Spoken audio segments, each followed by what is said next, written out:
The bird who was afraid of heights.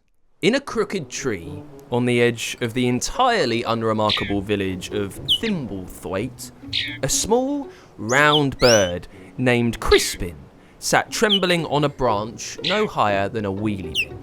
To be clear, Crispin was a bird, and he was afraid of heights. Now, you might be thinking, hang on, isn't that a bit of a design flaw? And yes, you'd be right, it absolutely is. But life is full of odd contradictions, like soup that's too spicy but somehow really cold.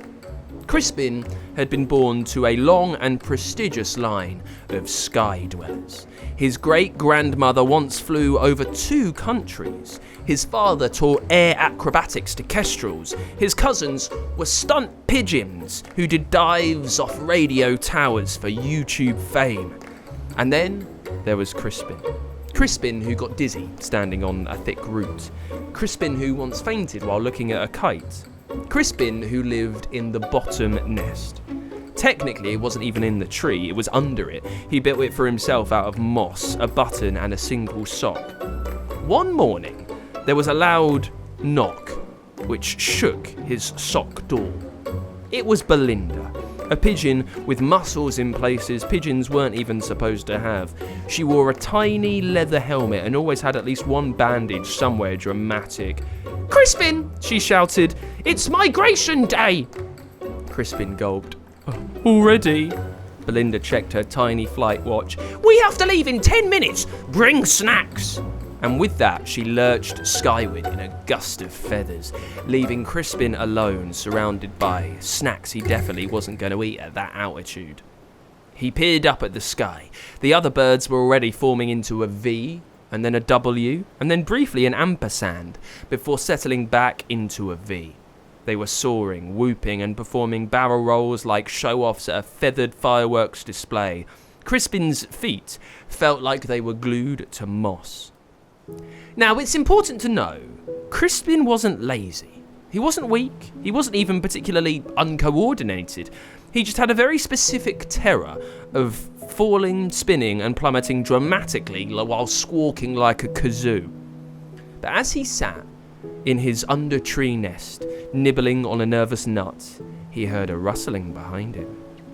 It was Reginald. Reginald was not a bird. He was a mole. He wore reading glasses and had a very calming presence, like Grandma reading a bedtime story. "Not migrating?" Reginald asked gently. Crispin sighed. "I can't. I'm a bird who's afraid of heights." Reginald adjusted his glasses. "Then why not fly low?" Crispin blinked. "Fly low?" "Sure," said Reginald. "Who says you have to go high to go far?" Crispin had never considered that. He always thought flying meant soaring, swooping, possibly screaming, and definitely battling clouds. But what if flying low was still flying? So, Crispin tried. Not a leap, not a dive, not even a flap, just a little hop. He launched himself all of 6 inches into the air, just enough to clear a particularly judgmental dandelion, and for a glorious half-second, he hovered. "I'm doing it," Crispin whispered. Then the wind changed. It did not ask permission.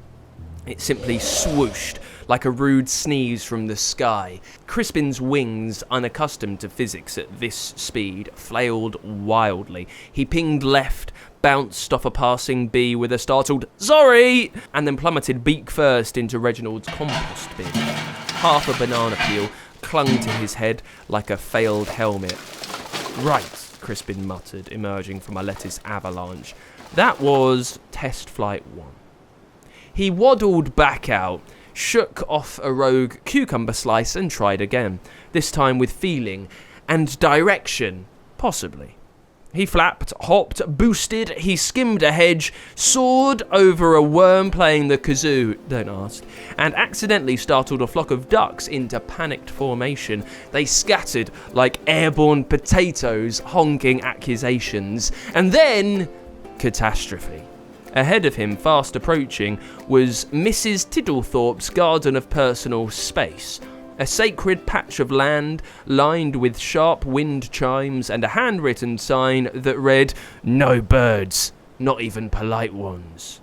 Crispin squawked, flailed, tried to brake in midair, but it was too late. He crash-landed into a topiary badger and tumbled headfirst into a hanging basket full of extremely territorial marigolds. There was silence. And then the garden gnome shrieked. Mrs. Tiddlethorpe emerged in a flurry of aprons. "Oh no, not another one!" Crispin scrambled out, trailing bits of fern and pride. "Sorry, I was flying." "Was being the key word there," Mrs. Twiddlethorpe snapped, spraying him with a hose. Crispin, soaked but undeterred, flapped once, wobbled like a pudding on a trampoline, and took off again, eyes squinted with determination, tail feathers slightly singed, but the chaos wasn't done. Now came the squirrels. The ones from Old Tree 47, the ones with helmets and poor impulse control. They saw Crispin flying low, low enough to chase. They took it as a challenge, or maybe a snack. "Tiny sky marshmallow," one yelled. Crispin zipped through the thickets, zipping for his life. And just when Crispin thought he couldn't possibly flap another flap, Reginald appeared. Out of nowhere. On a bicycle. Which made no sense because he was a mole and the wheels were made of cheese. "Crispin," he yelled, "you're flying." "More like fleeing," Crispin shouted, swerving past a weather vane and a confused goat doing yoga. But he was no longer fleeing or zipping. He was flying. But he was still airborne, wobbly, squirrel dodging, yet still flying. And somewhere between Mrs. Twiddlethorpe's begonias and a squirrel air ambush, Crispin realised something. He wasn't thinking about the sky anymore. He wasn't frozen. He wasn't afraid. He was moving. Messily, dangerously, heroically, but moving, and he joined the others ready to migrate. Crispin laughed. It came out like a small chirp, followed by a hiccup of pride. He looked back once at his mossy sock nest beneath the tree, his comfort zone, his hideaway. And then, with a deep breath and a wing wobble, Crispin flew high. This time not to escape, but just to go. Not high, not fancy, just forward. And for a bird who was once afraid of height, that was higher than he ever thought he'd fly. Thank you to Nate for giving us the idea for the bird who is afraid of heights. I really like that because that's how simple it can be. You take one idea and you think, hang on, what if this bird, a bird, was afraid of heights? Nate, I hope you really enjoyed how we played around with that title. If you have anything you'd love to see brought to life, make sure you send it over to us on the StoryQuest page at funkidslive.com. Got an idea for a story? Tell us the title at funkidslive.com/storyquest and we could bring your story to life. For a new story each week, make sure you hit subscribe or follow so you don't miss a single episode. Also, to get access to over 300 stories, ad-free listening, and early story releases, become a Fun Kids Podcast Plus subscriber. Just sign up at funkidslive.com/plus.